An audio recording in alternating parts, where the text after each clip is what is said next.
Hello बच्चों, अवधि classes में आपका स्वागत है। तो आज हम आपके लिए लेकर आए हैं चैप्टर 3 करंट इलेक्ट्रिसिटी का पार्ट नंबर 4। इसके पहले वाले वीडियो में हम लोगों ने डिस्कस किया था 2022 तक के सभी महत्वपूर्ण प्रश्नों को।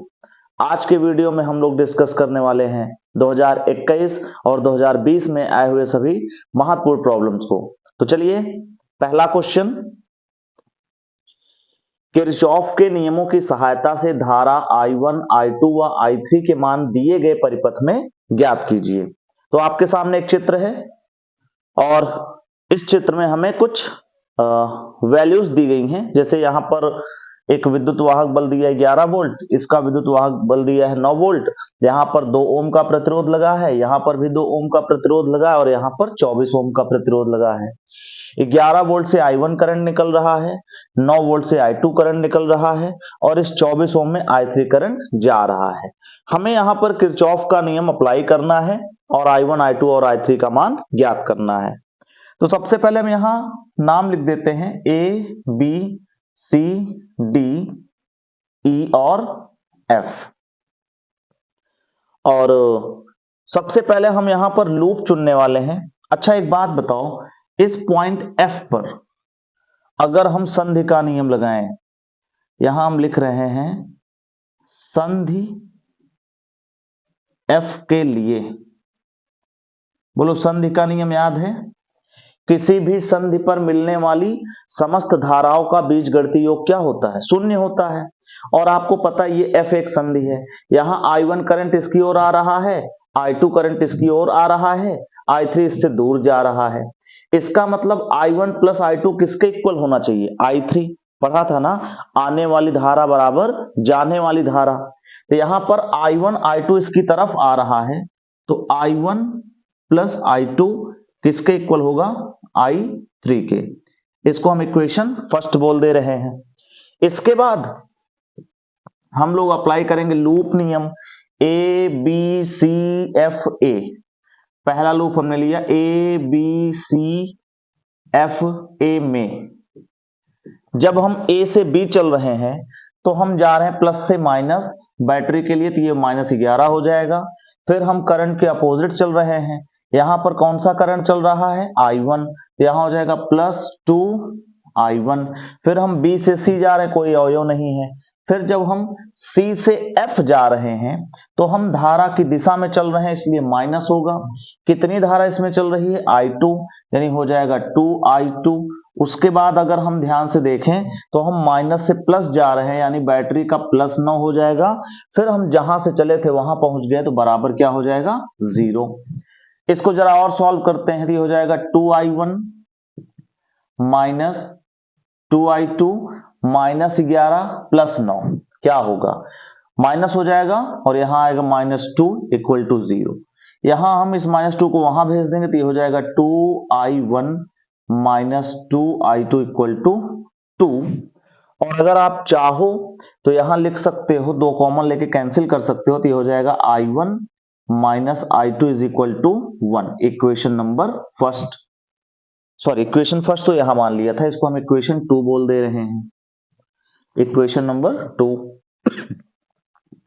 इसके बाद हम लूप चुन लेते हैं F, C, D, E, F। F, C, D, E, F में तो जब आप F से C जा रहे हो तो प्लस से माइनस जा रहे हो, बैटरी के लिए तो माइनस हो जाएगा। करंट के अपोजिट हो तो प्लस हो जाएगा।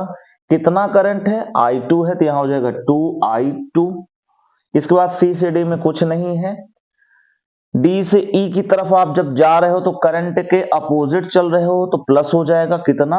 24I3 हो जाएगा। फिर जहां से चले थे वहां पहुंच गए तो बराबर 0 हो जाएगा। एक बात बताइए, I3 का मान आप क्या लिख सकते हो? समीकरण अगर एक देखो ध्यान से तो यहां I3 की जगह आप लिख सकते हो I1 + I2।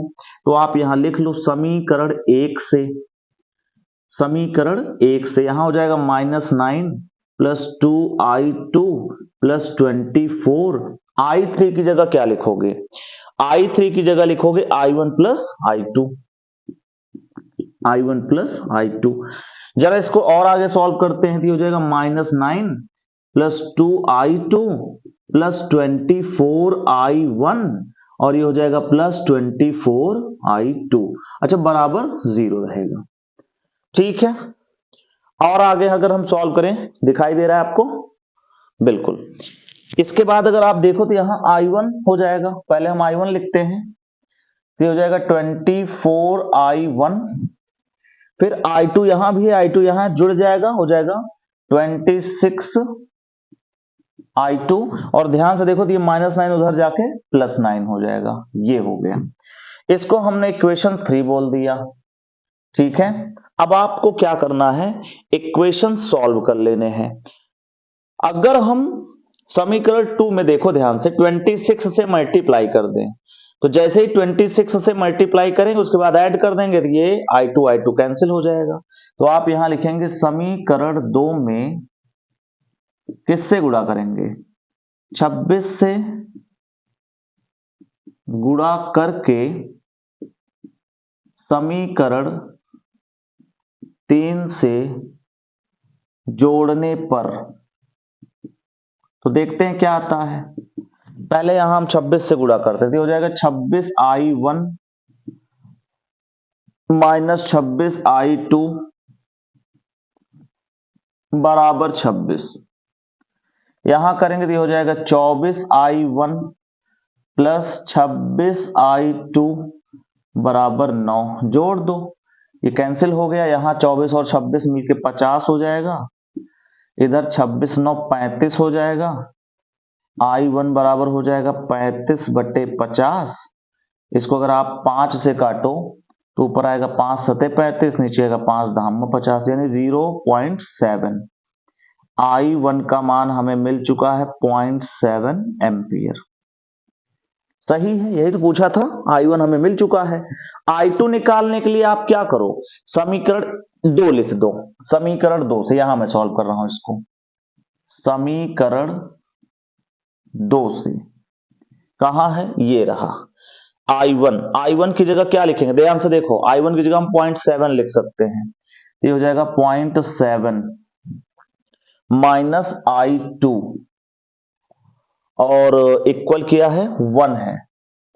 अब आप बताओ, तो यहां ध्यान से देखो, तो हम क्या करेंगे, इसको वहां भेज देंगे, तो -i2 इज इक्वल टू हो जाएगा 1 माइनस 0.7, तो यहां से i2 इक्वल टू माइनस में क्या हो जाएगा 0.3, और i2 इज इक्वल टू क्या हो जाएगा -0.3 एम्पियर। ये आपका i2 आ गया है। ठीक है, और यहां से अगर हम i3 निकालना चाहें तो इक्वेशन 1 देखो, समीकरण 1 से,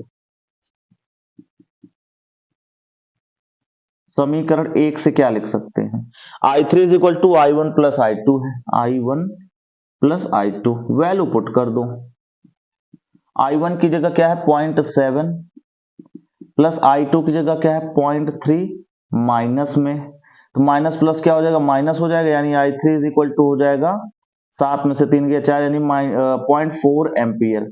तो आपने इस तरह से करंट फाइंड कर लिया है। i2 इसका मतलब, जहां i2 की डायरेक्शन हमने c से f अज्यूम की है, वो c से f नहीं होगा बल्कि f से c होगा, कितना होगा 0.3 एम्पियर। तो बोलो समझ में आ गया, नोट करें, बहुत ही आसान क्वेश्चन।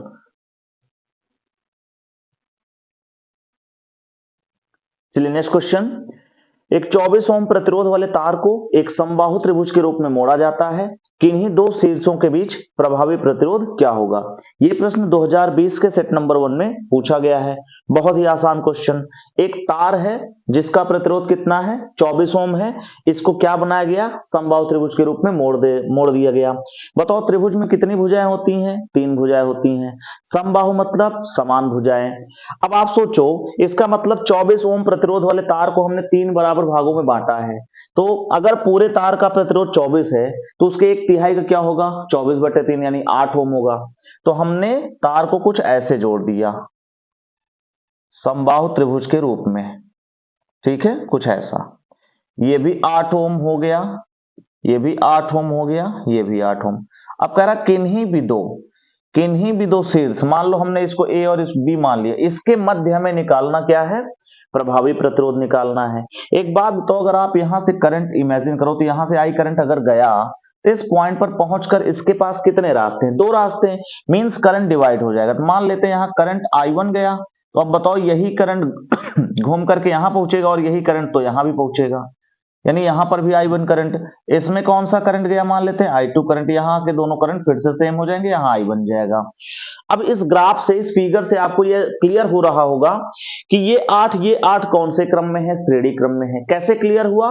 क्योंकि इन दोनों में समान धारा फ्लो हो रही है, I1 ठीक है, तो ये दोनों श्रेणी में होंगे, फिर इनका जो भी तुल्य होगा ये इसके साथ क्या होंगे? समांतर क्रम में होंगे। तो आप ना इसको कुछ बोल दो, ये R1 बोल दो, ये R2 बोल दो, ये R3 बोल दो। आप यहां क्या कहोगे? R1 व R2 कौन से क्रम में है? श्रेणी क्रम में है। बोलो, श्रेणी क्रम में है। इनका तुल्य क्या मान लेते हैं? R डैश मान लेते हैं। इनका तुल्य R डैश बराबर क्या हो जाएगा? R1 प्लस R2, सब लोग पढ़ चुके हैं इस चीज को, यानी 8 प्लस 8 क्या हो जाएगा? 16 ओम हो जाएगा। फिर ये जो R डैश आया है, इस R3 के साथ कौन से क्रम में है? समांतर क्रम में है, ठीक है ना? बोलो, समझ में आ रहा है? बहुत आसान क्वेश्चन है। इनका तुल्य मान लेते हैं, पूरे परिपथ का तुल्य होगा तो R इक्विवेलेंट मान लेते हैं। इनका तुल्य प्रतिरोध हमने क्या मान लिया? R equivalent. क्यों मान लिया? क्योंकि पूरे परिपथ की हम बात करने चल रहे हैं, ठीक है। तो समांतर क्रम में कैसे सॉल्व होता है? 1 अपॉन करके, ये हो जाएगा 1 upon R dash plus 1 upon R3, जरा वैल्यू रखो, 1 अपॉन 16 प्लस 1 अपॉन 8। यहां से अगर हम एलसीएम लेंगे तो 1 upon R equivalent equal to हो जाएगा इसका एलसीएम 16, यहां 1 जा जाएगा तो 1 1 जा 1, प्लस यहां 8 2 जा जाएगा, 2 1 जा 2, ऐड करने पर 3 अपॉन 16, तो यहां से R इक्विवेलेंट क्या हो जाएगा? 16 अपॉन 3 ओम। आसान था। ये प्रश्न कई बार रिपीट हुआ है और एमसीक्यू प्रॉब्लम है, इसको अच्छे से नोट कर लें। बहुत आसान क्वेश्चन। नेक्स्ट क्वेश्चन, एक ही धातु के 3 तारों की लंबाइयां तथा द्रव्यमानों का अनुपात क्रमशः 3:2:1 तथा 1:2:3 है। इन तारों के प्रतिरोधों का अनुपात ज्ञात कीजिए। यह प्रश्न 2020 के सेट नंबर 2 में पूछा गया है। पिछले वीडियो में हमने इसी टाइप का क्वेश्चन सॉल्व किया था, अगर आपको याद हो तो। याद है क्या? बोलो, वहां रेशियो 1:3:5 और 5:3:1 का था, कुछ ऐसा ही क्वेश्चन था, ठीक है। अब जो लोग पिछले वीडियो को नहीं देखे वो भैया देख लें, उसमें पहले पूरा डिटेल में बताया है कि कैसे ऐसे क्वेश्चंस को सॉल्व करते हैं। मैं थोड़ा सा शॉर्टकट में बता रहा हूं, ध्यान से समझिएगा। जैसे अगर हम कहें R इक्वल टू क्या होता है? रो L अपॉन A होता है, ये तो सब लोग जानते होंगे, ठीक है। अब चूंकि एक ही धातु का बना है तो रो तो सबका कॉमन हो जाएगा, सेम होगा। अब आप यहां से क्या लिख सकते हो? बोलो ध्यान से, क्या आप यहां से लिख सकते हो द्रव्यमान बराबर क्या होता है? द्रव्यमान बराबर होता है आयतन गुणे घनत्व। m बराबर हम लिख सकते हैं आयतन, बेलन का आयतन का फॉर्मूला मैं बता चुका हूं, क्या होता है? A इंटू L, और घनत्व को हमने D मान लिया। यहां से m बटा LD लिख सकते हो A की जगह, ये वैल्यू उठा के यहां रख दो, तो R बराबर हो जाएगा रो L अपॉन A की जगह हो जाएगा m बटा LD। अब क्या होगा? यहां से ये जो डिवाइड का डिवाइड है मल्टीप्लाई में पहुंच जाएगा, तो रो L स्क्वायर D बटा m। चूंकि तार जिस पदार्थ का, जिस धातु का बना है वो सबका सेम है, तो उसके लिए रो और D क्या होंगे? सेम होंगे। तो यहां से R प्रोपोर्शनल आप लिख सकते हो L स्क्वायर बटा m। ये चीज मैं पिछले वीडियो में भी एक्सप्लेन कर चुका हूं। अब आप खुद ही समझ लो कि 2022 में और 2020 में सेम टाइप के क्वेश्चन आ चुके हैं। कॉन्सेप्ट यही है, R बराबर रो L अपॉन A होता है। यहां लंबाई के बारे में हमें सारी जानकारी है। ये क्या है? ये द्रव्यमान है। तो अगर हमें इस फॉर्मूले में द्रव्यमान को इंक्लूड करना है तो आपको ये वाला कॉन्सेप्ट पता होना चाहिए। यहां से क्या लिख सकते हो? द्रव्यमान बराबर आयतन गुणे घनत्व। द्रव्यमान को m लिखा, आयतन आपको पता है ना, बेलन का आयतन क्या होता है? Pi R square H. Pi R square को हम अनुप्रस्थ काट बोलते हैं, एच मतलब लंबाई, तो वही A into L into D। D क्या है? घनत्व है। यहां से A का मान निकाला तो m बटे LD हो गया, यही मान यहां रखा अब ये एल डी डिवाइड का डिवाइड मल्टीप्लाई पहुंच गया तो एल और एल मिलके एल स्क्वायर डी। रो और डी क्योंकि धातु दोनों तीनों पदार्थ का समान है इसलिए क्या होगा, कांस्टेंट हो जाएगा, और कांस्टेंट चीजों को हटाएंगे प्रोपोर्शनल लग जाएगा। यहां तक कोई दिक्कत नहीं होनी चाहिए, ठीक है। जिनको दिक्कत है फिर से आप वीडियो को पीछे करके देख सकते हैं। अब अगर R proportional to L square upon M है तो क्या हम यहां ये लिख सकते हैं R1 ratio R2 ratio R3 equal, यहां से आप लिख सकते हो L1 स्क्वायर बटा M1 रेशियो L2 स्क्वायर बटा M2 रेशियो L3 स्क्वायर बटा M3, या आप डायरेक्ट बोल सकते हो कि L1 L2 L3 का होल स्क्वायर बटे M1 M2 M3, ये रेशियो बन जाएगा। तो वैल्यू पुट कर दो, L1 L2 L3 हमें पता, देखो ये रहा 3 2 1, ये लंबाई का है, यहां हो जाएगा 3 स्क्वायर, ठीक है, 2 स्क्वायर और इधर 1 स्क्वायर, ठीक। डिवाइड में क्या आएगा, यहां सबका रेशियो चल रहा है, डिवाइड में M1 M2 M3 क्या है 1 2 3 है, यहां आ जाएगा 1 2 3। जरा इसको सॉल्व करो, 3 का स्क्वायर 9 अपॉन 1 रेशियो 2 का स्क्वायर 4 अपॉन 2 रेशियो 1 का स्क्वायर 1 अपॉन 3, 2 से 4 को कैंसिल कर दो तो 9 रेशियो 2 रेशियो 1 अपॉन 3। अच्छा, इसको अगर पूर्णांक में बदलना चाहते हो तो 3 से गुणा कर दो सब में, तो हो जाएगा 9 तारीख 27, 2 3 6 और यहाँ 1/3 में 3 से गुणा करोगे तो 1 हो जाएगा। यही आपका आंसर है, R1 ratio R2 ratio R3 का आंसर क्या आया 27:6:1। तो बहुत आसान क्वेश्चन है, बस आपको कॉन्सेप्ट पता होना चाहिए, ठीक। नोट करें, नोट करें, बहुत आसान क्वेश्चन। चलिए नेक्स्ट क्वेश्चन, एक इलेक्ट्रॉन तथा प्रोटॉन दोनों को समान विभवांतर से त्वरित किया जाता है।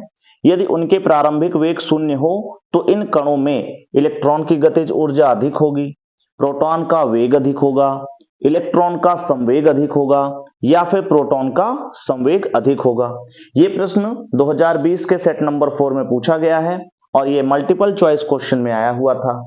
4 ऑप्शन है।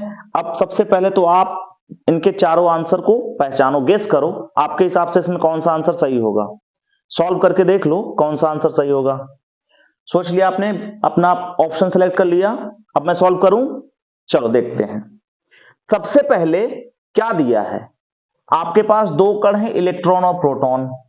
तो भैया इलेक्ट्रॉन और प्रोटॉन के बारे में क्या जानते हो, आप जानते होंगे कि Q of E equal to Q of P, means दोनों के आवेश क्या हैं, सेम है। अच्छा, उसके बाद क्या कह रहा है, समान विभवांतर से त्वरित किया गया, मतलब VE और VP भी क्या है, सेम है।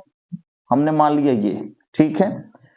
दोनों के आवेश, भैया इलेक्ट्रॉन पर जितना आवेश होता है उतना प्रोटॉन पर होता है, बस मतलब प्रकृति में जो है अलग होता है, एक प्लस होता है एक माइनस होता है, बाकी वैल्यू वाइज सेम होता है और दोनों का विभवांतर भी सेम रखा गया।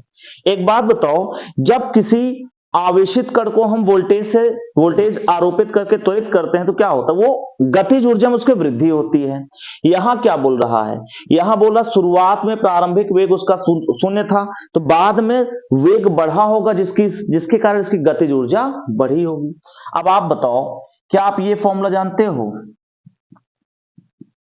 किया गया कार्य बराबर गतिज ऊर्जा में परिवर्तन, ठीक है, गतिज ऊर्जा में परिवर्तन। और किया गया कार्य W बराबर, यहां हमने लिख दिया डेल्टा के। डेल्टा के का मतलब होता है, हम चलो अगले स्टेप में लिखते हैं, तो यहां से W बराबर लिख सकते हो K2 माइनस K1, और अगर आपको मैं बता दूं तो यहां K1 0 होगा, क्योंकि प्रारंभिक वेग शून्य है तो प्रारंभिक गतिज ऊर्जा भी शून्य होगी। तो हम इसको ऐसे भी लिख सकते हैं W इक्वल टू K2, ठीक है, लिख सकते हैं, वेरी गुड। अच्छा, अब एक बात बताओ, किया गया कार्य और कैसे निकलेगा, K2 मतलब चलो हम गतिज ऊर्जा लिख लें, K2 नहीं लिख रहे हैं, यहां K क्या है, गतिज ऊर्जा, ऐसे लिख लें, K यहां क्या है, गतिज ऊर्जा है। एक बात बताइएगा, क्या W का और कोई फॉर्मूला हो सकता है, बिल्कुल हो सकता है। आपने ये वाला फॉर्मूला पढ़ा होगा, V is equal to W upon Q, तो यहां से W इक्वल टू क्या लिख सकते हो, Q इंटू वी, यही किया गया कार्य होता है। तो किया गया कार्य की जगह हम E इंटू वी लिख दें। Q क्या है, आवेश, आवेश को हमने क्या माना E, तो E इंटू वी बराबर क्या आया K। एक बात बताओ, दोनों के आवेश बराबर हैं, दोनों के लिए विभवांतर भी बराबर है, इसका मतलब दोनों के लिए E और V सेम आएगा, इसका मतलब दोनों की गतिज ऊर्जाएं भी क्या होंगी, बराबर होंगी। क्लियर हो रहा है, क्योंकि दोनों का आवेश, दोनों का विभवांतर समान है, इसलिए दोनों की गतिज ऊर्जा भी क्या होगी, समान होगी। तो ये हम कंक्लूजन यहां से निकाल सकते हैं, अर्थात दोनों की गतिज ऊर्जा क्या होगी, समान होगी। क्यों होगी, बात समझ में आ गई, क्योंकि भैया दोनों के आवेश और विभवांतर समान है। अच्छे समझो, तो इसका मतलब पहला ऑप्शन देखो, इलेक्ट्रॉन की गतिज ऊर्जा अधिक होगी, सरासर गलत हो गया। कैसे, क्योंकि भैया दोनों की गतिज ऊर्जा समान है, तो इलेक्ट्रॉन की ज्यादा कैसे हो सकती, नहीं हो सकता। अच्छा, दूसरा ऑप्शन, प्रोटॉन का वेग या फिर इलेक्ट्रॉन का संवेग। अब वेग और संवेग की कहानी आ गई, तो एक बात बताओ, यहां समझो, गतिज ऊर्जा के बराबर क्या होता है, 1/2 mv²। क्या यहां से हम 2 को इधर ले आए, 2k/m ऐसा लिख सकते हैं। 2k, ये 2 डिवाइड में है, इधर मल्टीप्लाई में आ जाएगा, m मल्टीप्लाई में, इधर डिवाइड में, v²। यहां से आप v² प्रोपोर्शनल टू 1/m लिख सकते हो कि नहीं, बिल्कुल लिख सकते हो, क्योंकि भैया गतिज ऊर्जा दोनों के लिए सेम है और दो तो खुद एक कांस्टेंट है, तो v² प्रोपोर्शनल टू 1/m। यहां से आप एक बात समझो, जिसका द्रव्यमान कम होगा उसका वेग अधिक होगा, इनवर्स प्रोपोर्शन। समझ में आ रही बात, तो इसका मतलब द्रव्यमान किसका कम है, आओ देखते हैं। इलेक्ट्रॉन प्रोटॉन में द्रव्यमान किसका कम होता है, इलेक्ट्रॉन का। इलेक्ट्रॉन का द्रव्यमान प्रोटॉन से कम होता है, तो इसका मतलब इलेक्ट्रॉन का वेग ज्यादा होगा, द्रव्यमान कम वेग ज्यादा। आओ देखते हैं ऑप्शन में लिखा है प्रोटॉन का वेग अधिक होगा, प्रोटॉन का द्रव्यमान ज्यादा होगा, प्रोटॉन का वेग अधिक कैसे हो सकता है, ये भी ऑप्शन चला गया। अब कहानी संवेग पर आकर रुकी, इलेक्ट्रॉन का संवेग और प्रोटॉन का संवेग, कोई बात नहीं। अब हम गतिज ऊर्जा तो जानते ही हैं कि दोनों की गतिज ऊर्जा सेम है, तो गतिज ऊर्जा को संवेग के पद में लिखते हैं। तो यहां से अगर आपको याद हो तो k इज इक्वल टू हम लोग लिखते हैं p²/2m, ठीक है। यहां p क्या है, संवेग है, तो क्या यहां से हम p² इक्वल टू 2mk लिख सकते हैं। और अगर मैं आपसे k का कांस्टेंट समझ लूं तो p² प्रोपोर्शनल टू m हो जाएगा। यहां से समझो, p² द्रव्यमान के अनुक्रमानुपाती, यानी द्रव्यमान बढ़ने पर संवेग बढ़ेगा। द्रव्यमान किसका ज्यादा है, प्रोटॉन का, तो प्रोटॉन का संवेग क्या होना चाहिए, ज्यादा। ऑप्शन ढूंढो, इलेक्ट्रॉन का संवेग ना ना ना, प्रोटॉन का संवेग अधिक हो, यही ऑप्शन सही है। तो समझ में आया, बहुत ही बढ़िया क्वेश्चन था, अच्छे समझो, नोट करो।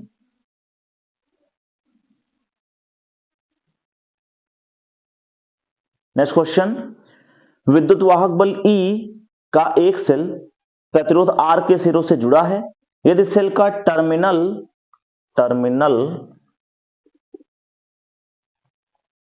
टर्मिनल विभवांतर V हो तो सेल का आंतरिक प्रतिरोध है, इसमें से कौन सा ऑप्शन सही है।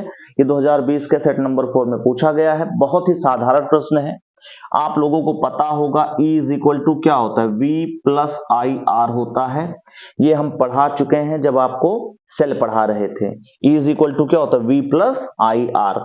यहां से आप बताओ, क्या आप यहां से ये लिख सकते हो E, ये V को इधर लाओगे तो -V, और यहां क्या बचा IR।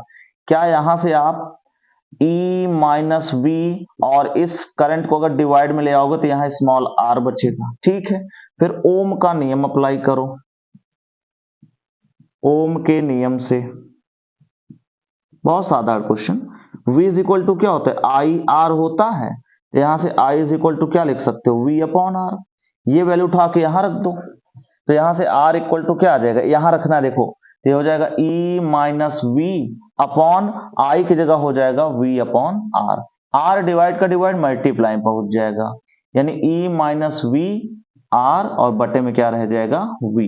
क्या ये ऑप्शन आपको दिख रहा है, देखो ये रहा E-V/R बटे V, तो ऑप्शन नंबर 3 सही है। नोट करो, बहुत आसान क्वेश्चन है। बहुत आसान। नेक्स्ट क्वेश्चन, एक तार के अनुप्रस्थ काट का क्षेत्रफल 1 × 10⁻⁷ मीटर स्क्वायर तथा तार में मुक्त इलेक्ट्रॉन की संख्या 2 × 10⁻28 प्रति मीटर क्यूब है। तार में 3.2 एम्पीयर वैद्युत धारा प्रवाहित हो रही है। ज्ञात कीजिए तार में धारा घनत्व, इलेक्ट्रॉन का अनुगमन वेग। तो देखो आपको क्या क्या दिया है प्रश्न में, पहले नोट कर लेते हैं। दिया है अनुप्रस्थ काट का क्षेत्रफल A बराबर आपको दिया है 1 × 10⁻⁷ मीटर स्क्वायर, और संख्या घनत्व इलेक्ट्रॉन की संख्या घनत्व आपके पास है 2 × 10⁻28, ठीक है,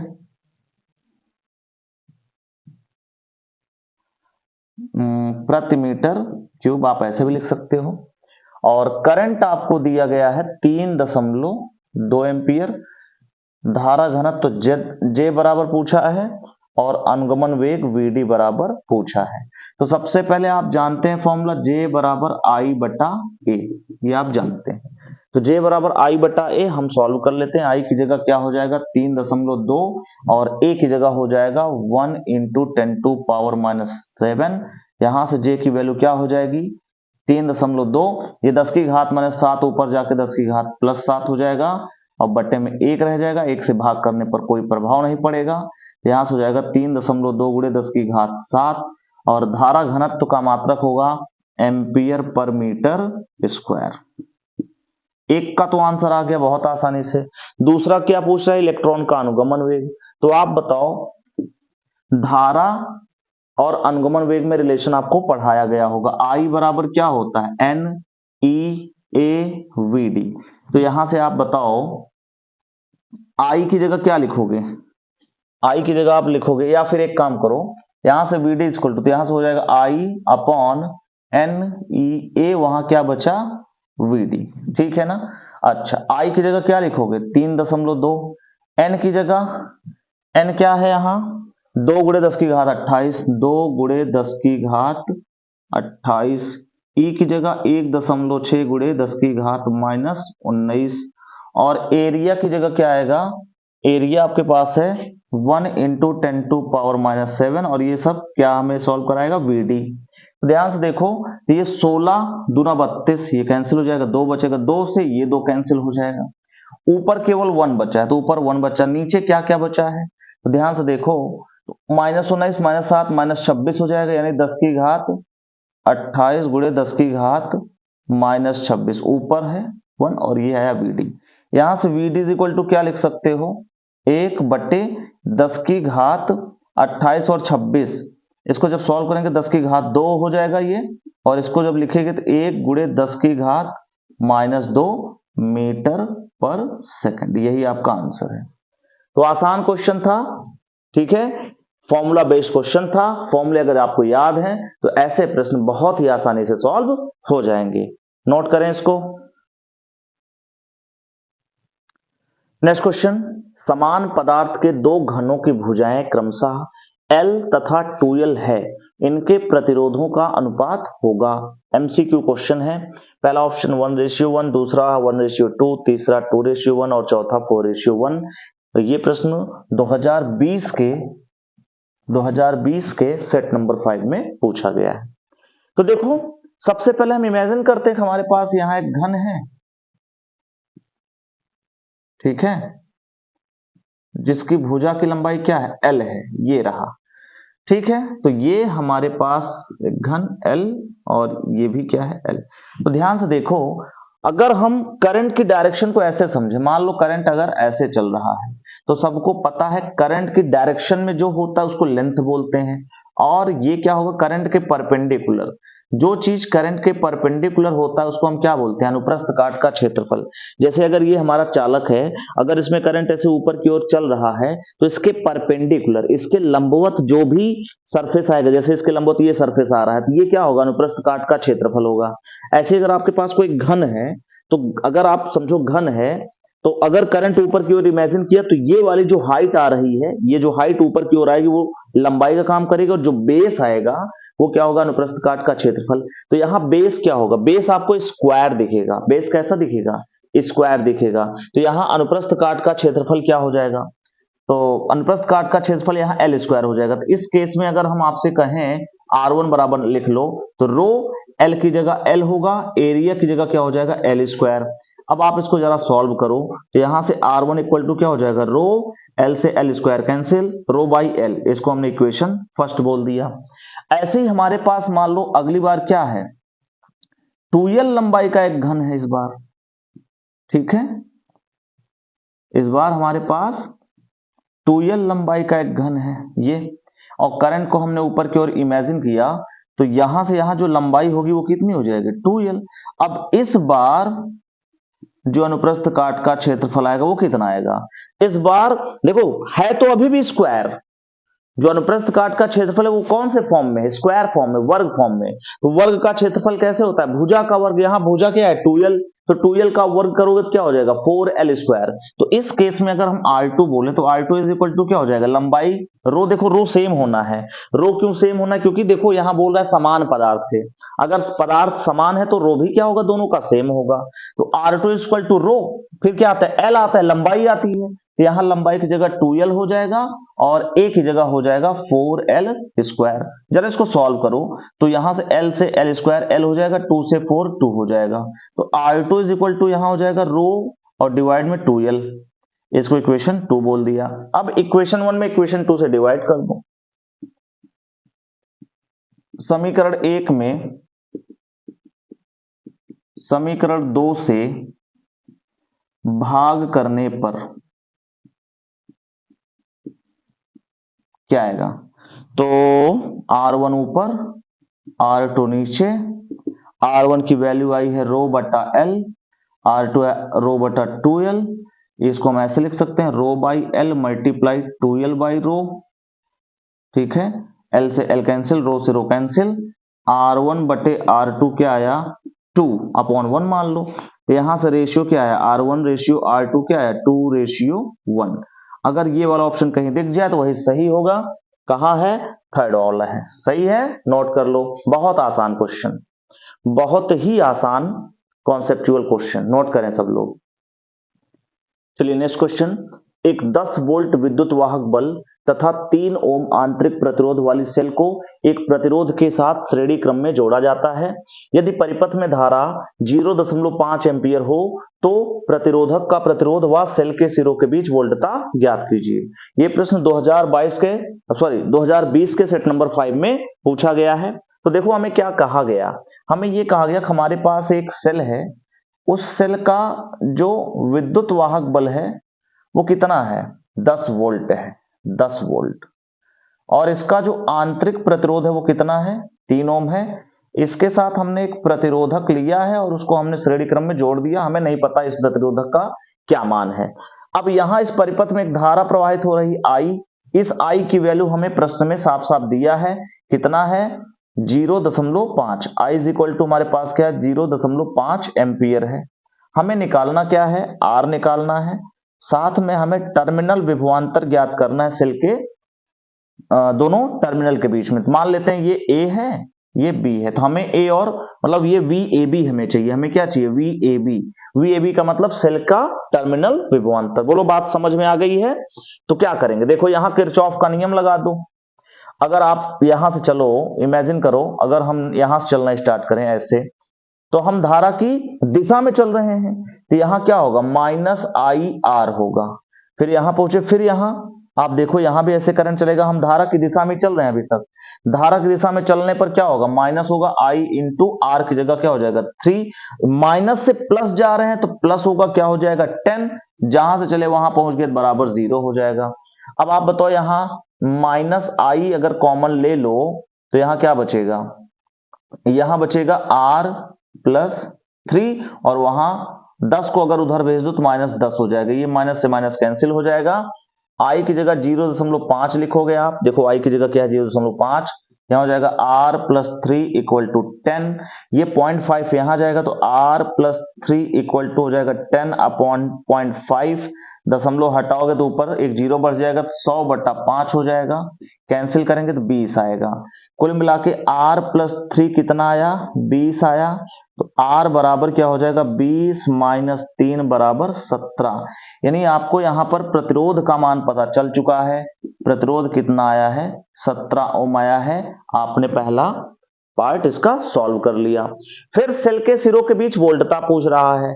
तो भाई साहब मान लो आप यहां ए से चले, तो जब ए से चलोगे तो VA लिखोगे, फिर आप देखो प्लस से माइनस जा रहे हो तो -10 लिखोगे, फिर साथ में करंट के विपरीत चल रहे हो तो प्लस लिखोगे। कितना करंट चल रहा है, I करंट चल रहा है, किसमें चल रहा है, 3 ओम में चल रहा है। कहां पहुंच गए, B पर, तो ये VB लिख दिया। अब बताओ VA -10 प्लस I की जगह 0.5 गुणे 3 बराबर VB। इस VB को यहां ले आओ तो ये हो जाएगा VA माइनस VB। ये -10 उधर जाके +10 हो जाएगा, और ये उधर जाके -3 × 5 = 15 1.5 हो जाएगा। यही हमें ज्ञात करना था टर्मिनल विभवांतर। तो 10 में से 1.5 अगर आप माइनस करोगे, 10 में से जब आप 1.5 माइनस करोगे तो क्या हो जाएगा, बोलो 8.5 होगा, 8.5। यही आपका आंसर है। ठीक है, समझ में आ गया, वेरी गुड, नोट करें।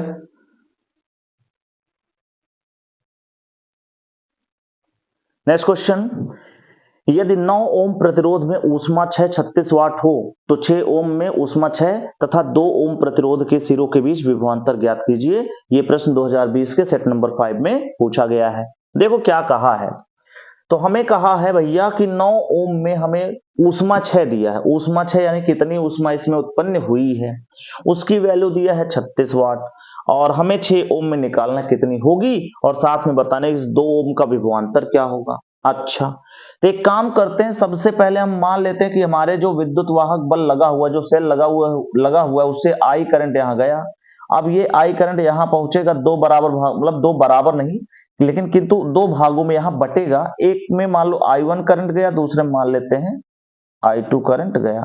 इसका नाम लिख देते हैं ABCDEF। अब आप लोग एक बात बताओ, आपको यहां इस 9 ओम में कितनी ऊष्मा 6 दिया है, 36 वाट ना। यहां कितनी ऊष्मा 6 दिया है, 36 वाट इस केस में। तो सबसे पहले आप मान लो, माना ED का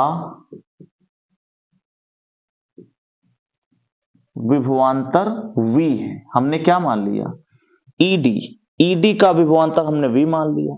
अब एक बात बताओ, ये फॉर्मूला तो जानते होंगे, हम जानते हैं क्या, H बराबर होता है V²/R। ये फॉर्मूला आप लोग पढ़ चुके हो। H इक्वल टू क्या होता है, पावर, अच्छा ऊष्मा 6 शक्ति पूछ रहा है। P इक्वल टू क्या होता है, V²/R। और यहां P की जगह हमें क्या दिया है, यहां P की जगह हमें क्या दिया है, 36 दिया है। V हमने निकालना है, R हमें कितना दिया, 9 ओम दिया है। बात समझ में आ रही है, 36 9 ओम के लिए दिया था, 9 ओम कहां लगा, ED के बीच में। तो यहां से हो जाएगा 36 × 9, और ये हो जाएगा V²। तो अब आप बताओ, अगर आप गुणा करोगे यहां, तो यहां हो जाएगा, बोलो क्या हो जाएगा, 9 × 6 = 54, 9 × 3 = 27, 5 × 32 324 बराबर V²। V बराबर क्या हो जाएगा, √324। ये आंसर हो जाएगा 18, यानी V बराबर क्या हो जाएगा, 18 वोल्ट। कुछ बात समझ में आ गई होगी। E से D का विभवांतर क्या आया, 18 वोल्ट आया। इसके बाद बताओ, क्या ED का ही विभवांतर FC के बराबर होगा, बिल्कुल होगा, क्योंकि ये इसके साथ समांतर क्रम में है। तो आप यहां लिख सकते हो, क्या लिख सकते हो, ED का विभवांतर बराबर होगा FC का विभवांतर। रीजन, समांतर क्रम में है दोनों, ठीक है। रीजन यहां क्या है, समांतर, ठीक। अच्छा, ED का विभवांतर हमने निकाल लिया, 18 वोल्ट है, यानी यहां VFC हम अगर बोले तो 18 वोल्ट ये भी आ जाएगा। अब हमें H चाहिए, वो भी किसका H चाहिए, 6 ओम में। H नहीं चाहिए बल्कि शक्ति चाहिए। तो P यहां मैं लिख देता हूं, P और किसके किसके बीच निकाल रहा हूं, या आप बोल सकते हो 6 ओम का निकाल रहा हूं ना, P6 ओम ऐसे लिख दे रहा हूं, या ऐसे लिख लो, कथन रूप में लिख लो, 6 ओम में ऊष्मा 6, क्या होगा, फॉर्मूला क्या होता है, P इज इक्वल टू क्या होता है, V स्क्वायर अपॉन R होता है, तो ये हो जाएगा V square upon R। V तो वही होगा 18, तो 18 का स्क्वायर 18 गुणे 18 बटे R कितना है, 6 6 त्रिक 18, 18 त्रिक 54, यानी आंसर क्या हो जाएगा, 54 वाट। आंसर क्या आ गया, 54 वाट। यानी आपका पहला पार्ट हो गया है कि 9 ओम में अगर 36 वाट है तो 6 ओम में कितना होगा, 54 वाट। समझ में आ गया होगा। 6 ओम में ऊष्मा 6 कितना आ गया, 54 वाट। ये पहला आंसर सॉल्व हो गया। अब दूसरा हमें 2 ओम प्रतिरोधक में क्या चाहिए, विभवांतर। अच्छा, विभवांतर कैसे निकाला जा सकता है, V इज इक्वल टू क्या होता है, I इंटू R होता है। V बराबर आई आर, R हमें पता है 2, I निकालना है। एक बात बताओ, ये I दो भागों में बटा है, I1 और I2। अगर किसी टेक्निक से I1 I2 की वैल्यू ज्ञात हो जाए तो I की भी वैल्यू पता हो सकती है। तो एक काम करते हैं, I1 निकालते हैं। I1 बराबर क्या होगा, देखो V अपॉन I बराबर क्या होता है, V बटा R। यहां V बटा R की जगह क्या होगा, 6 होगा। V की जगह क्या होगा, V 18 आया है, तो 18 बटे 6 आंसर हो जाएगा 3 एम्पियर। इसी प्रकार I2 बराबर क्या होगा, V बटा R होता है, R इस बार 9 हो जाएगा। वोल्टेज अभी भी 18 होगा, 18 बटा 9 यानी कि 2 एम्पियर। तो यहां से I बराबर क्या हो जाएगा, I1 प्लस I2 यानी कि 5 एम्पियर आया। अब आप यहां लिख सकते हो 2 ओम में विभवांतर, और विभवांतर V बराबर होता है I इंटू R। V बराबर I की जगह हमें वैल्यू मिल गया 5, R की जगह मिल गया 2, तो यहां से हो जाएगा 10 वोल्ट, यानी V बराबर क्या हो जाएगा, 10 वोल्ट। तो 2 ओम प्रतिरोध में विभवांतर कितना आया, 10 वोल्ट आया, और 6 ओम में ऊष्मा 6 शक्ति कितनी आई, 54 वाट आई। बोलो, आसान था, नोट कर लो। बहुत ही बढ़िया क्वेश्चन था, आप इसको नोट करें। नेक्स्ट क्वेश्चन, एक तार की लंबाई खींचकर 3 गुनी कर दी जाती है। तार को एक नियत विभवांतर के स्रोत से जोड़ने पर तार के प्रतिरोध, पदार्थ की प्रतिरोधकता तथा मुक्त इलेक्ट्रॉन की अनुगमन चाल पर क्या प्रभाव पड़ेगा। आओ इसको सॉल्व करते हैं। तो पहला पार्ट प्रतिरोध, तो आपको पता है N गुना लंबाई परिवर्तित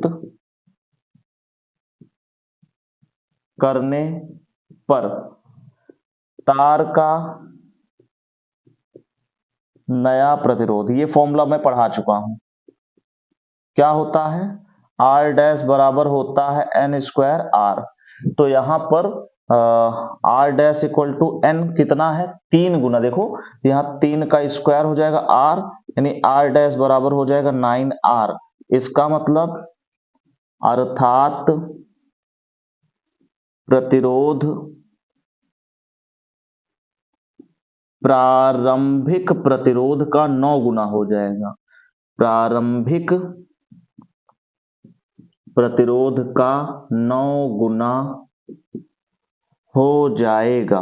कोई डाउट है इसमें, बोलो, बहुत आसान है ये। सेकंड पार्ट क्या बोल रहा है कि पदार्थ की प्रतिरोधकता। भैया पदार्थ की प्रतिरोधकता केवल और केवल पदार्थ पर निर्भर करती है कि कौन से पदार्थ का बना है, पदार्थ की प्रकृति पर, शेप, साइज ना, इन लेंथ, इन सब पर डिपेंड नहीं करता है। यहां आप लिखेंगे प्रतिरोधकता अपरिवर्तित रहेगी, ठीक है, अपरिवर्तित रहेगी। रही बात तीसरा क्या पूछा है, अनुगमन वेग। तो हम जानते हैं एक फॉर्मूला, कौन सा formula, Vd is equal to होता है EV टाउ अपॉन ml। अब आप ध्यान से बताइएगा, इसमें E क्या है, इलेक्ट्रॉन का आवेश, V क्या है, विभवांतर, टाउ क्या है, श्रांति काल, एम क्या है, इलेक्ट्रॉन का द्रव्यमान, एल क्या है, चालक की लंबाई। इसमें क्या क्या नियत है, तो साफ साफ बोला है कि विभवांतर नियत है, विभवांतर नियत। आवेश तो वैसे भी नियत है।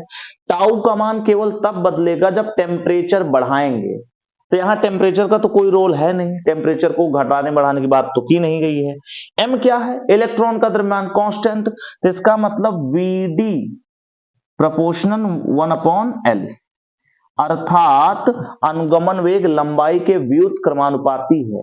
लंबाई बढ़ाओगे तो अनुगमन वेग क्या हो जाएगा, बोलो, कम हो जाएगा। तो आप देख सकते हो, पूछ रहा है ना कि अगर खींच कर 3 गुनी कर दें तो जो अनुगमन वेग है, अनुगमन चाल है, उस पर क्या प्रभाव पड़ेगा, तो अनुगमन चाल घट जाएगी।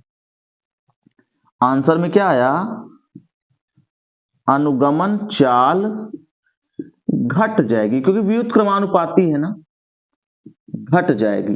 अगर आप सॉल्व ही करना चाहते हो तो यहां से आप बोल सकते हो, देखो अगर आप यहां से देखो तो ये लिख सकते हो V1 बटा V2 बराबर L2 बटा L1 ना।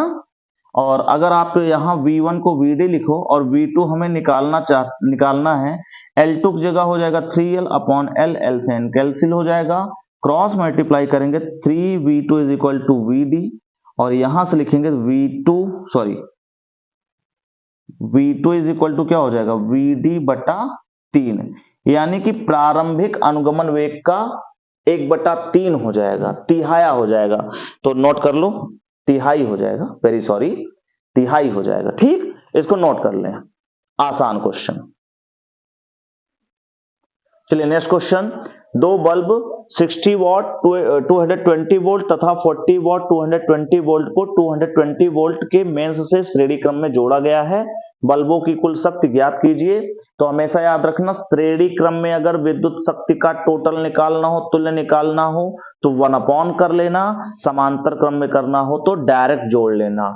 तो यहां हम बात करने चल रहे हैं, तो ये हो जाएगा 1/P is equal to 1/P1 plus 1/P2, 1/P1 की जगह लिखेंगे 60, 1/P2 की जगह लिखेंगे 40।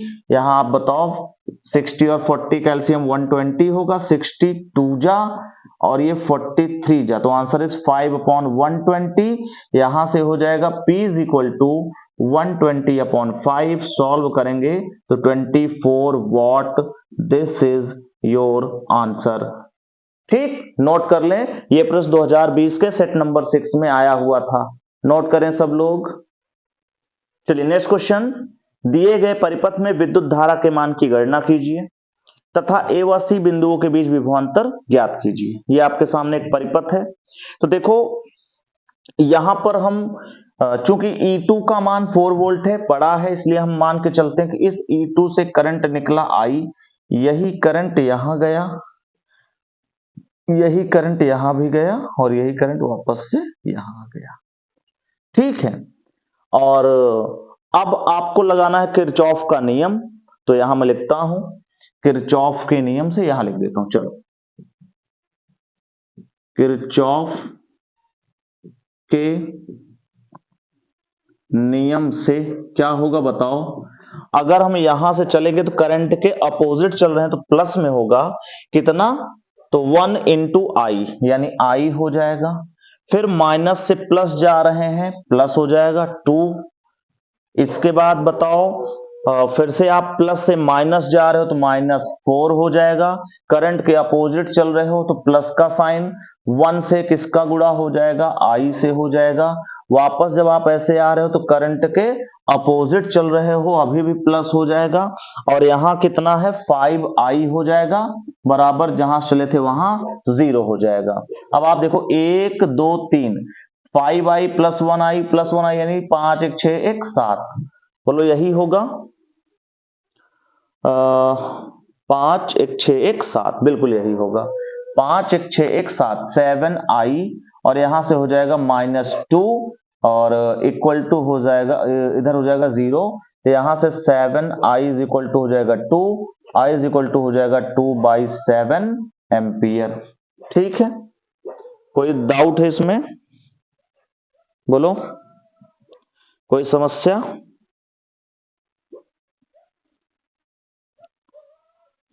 ठीक है, कोई दिक्कत नहीं होनी चाहिए, ठीक है ना। ये आ गया 2/7 एम्पियर।